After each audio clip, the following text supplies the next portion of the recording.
Welcome to the Rightful Owner Podcast. I'm Common Shea Pruitt, an accredited financial counselor and financial behavioral specialist, and I'm super passionate about helping Christian women in business reclaim their financial identity, heal their relationship with money, and steward wealth the kingdom way. Listen, this podcast is all about exposing the lies you've believed about wealth and replacing them with biblical truth so you can stop shrinking and start walking fully in your assignment. If you're ready to own what God has already given you, let's begin.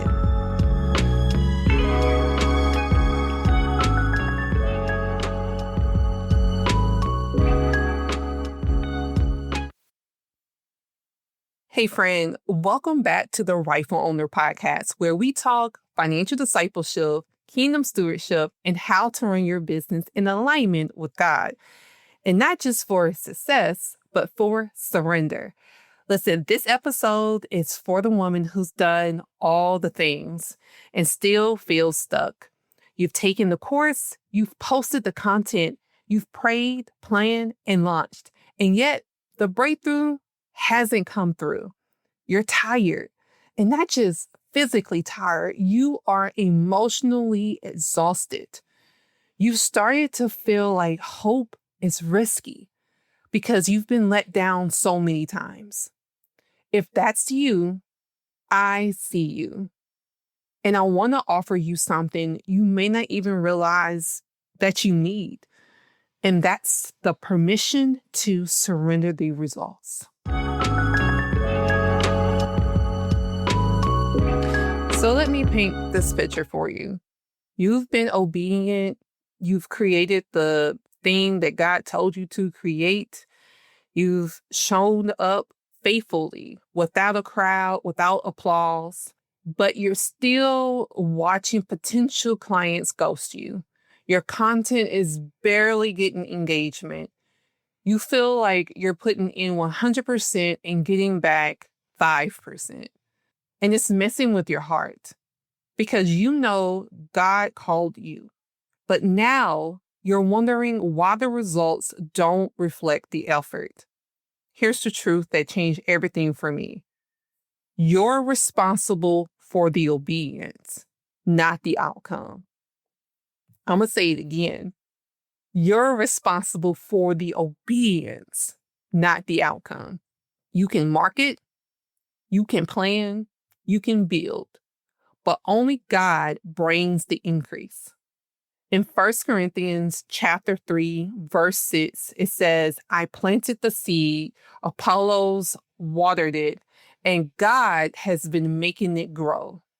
My friend, you can plant and water all day, but growth, that's God's domain. Some people, when they hear the word surrender, they assume it means doing nothing. But surrender, when practiced biblically, is active. It means you show up, do your part, and then release the pressure to perform, impress, or manipulate the results. It's showing up in faith without demanding an outcome. It's choosing not to chase or convince potential clients because you trust the ones assigned to you will come. It's resting. Yes, I said resting, knowing that you've put your best foot forward. And God would honor that. In Psalm 127 says, in vain you rise early and stay late, toiling for food to eat, for he grants sleep to those who he loves. Some of us are on a hamster wheel out of fear, but God's business, kingdom business, isn't about striving. It's about stewardship. Surrendered results means you're not measuring your worth by your revenue or your reach. You're measuring success by obedience or you in obedience. Friend, I want to ask you kind of a hard question, and I want you to be honest. Are you carrying weight God never asked you to hold? Reflect and really think about that. When you stay up worrying about outcomes, when you obsess whether someone books with you or buys your thing, when you feel like you need to make it happen, that's not surrendered. That's not surrender. You're not surrendering. That's self-reliance.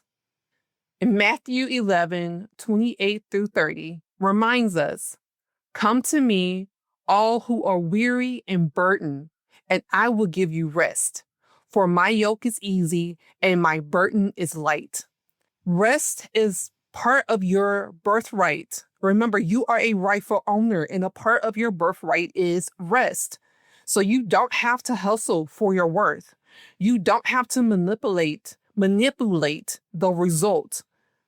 You're invited to lay down the pressure and trust God knows how and when to move. So what does that exactly look like? Like, what does that actually look like? What does it look like to surrender the results? You may be asking. Let me break it down. It means you set goals, but hold them loosely. It means you give your best and you don't beat up yourself when things fall through. It means you pray and plan, but stay open to pivots. It means you rest because you trust God's timing more than your strategy. Surrendering is showing up faithfully and leaving the fruit in God's hands. Trusting that God knows best for you and your household, you and your business. It doesn't mean you stop stewarding. It doesn't mean you don't care.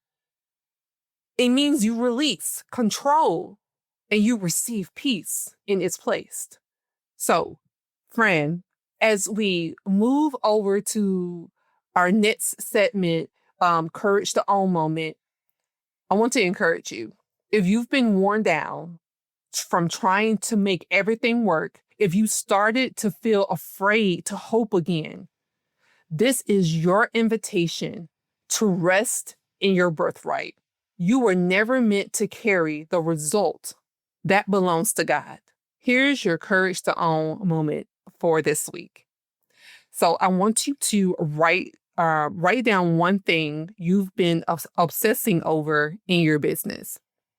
And then I want you to pray this prayer. It's very short, sweet, and simple prayer. But I want you to promise me that you pray it from your heart. God, I surrender this to you. Please be specific. I surrender this client to you. I surrender this job to you. I surrender this project to you. I surrender this application for this grant to you. I've done what you've asked me to do. Now I trust you with the results. I trust you with what happens next. Give me peace while I wait and help me not pick up this burden again. Amen. My friend, you can lay down the pressure and still show up in purpose. That's the beauty of surrender. Like every episode, I pray that this episode has blessed you. It has shifted you in how you view being a businesswoman, being God's businesswoman, and how you view God. And until next time, walk boldly and steward well. See you. Thank you so much for listening to the Rightful Owner Podcast. If this has blessed you at all, please subscribe and share. And I want to invite you personally to come join me in the Rightful Owner community on Patreon, where I would love to dive deeper into this episode with you. And remember, James 1:22 says, don't just be a hearer of the word, but be a doer. Until next time, walk boldly and steward well. See ya.